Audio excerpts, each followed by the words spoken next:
All right, so we get some questions from time to time on federal topics, and I just want to tell our viewers that we've got some questions about Ukraine. I mean, I'm sure our panel has opinions about Ukraine, but the legislature has frankly limited involvement in that issue. And we have gotten some questions, which I was intended to put in that category, but maybe not quite, about drones and surveillance issues and so forth.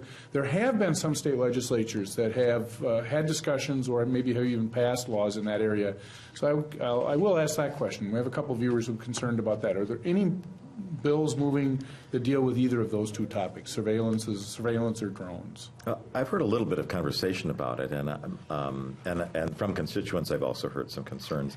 I think, you know, there's probably good and bad uses for it. I mean, if it's spying on people, that's maybe not such a great thing. But there may be uses for it, for drones in doing some research or being able to go into areas where we really can't send people easily in, or you want to make sure that you can watch things. So I think there are scientific and research uses for them. So I wouldn't necessarily want to ban things, but we may want to look at some of the uses of it and see what control there might be for that.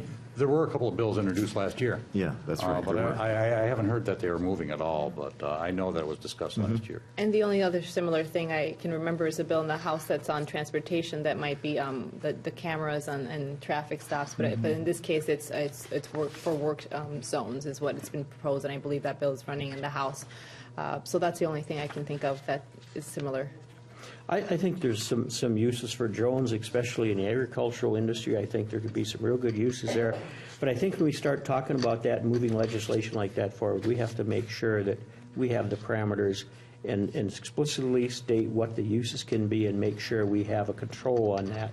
And this, you know, we don't get into areas we shouldn't be going. I don't want to see drones being used for going through stop signs and speeding and stuff like that. But for some of the other areas, I think it could be useful, but we have to be very cautious moving that forward. So, great question from a viewer. There has, in fact, been some discussion about this. So thank you to that viewer for that.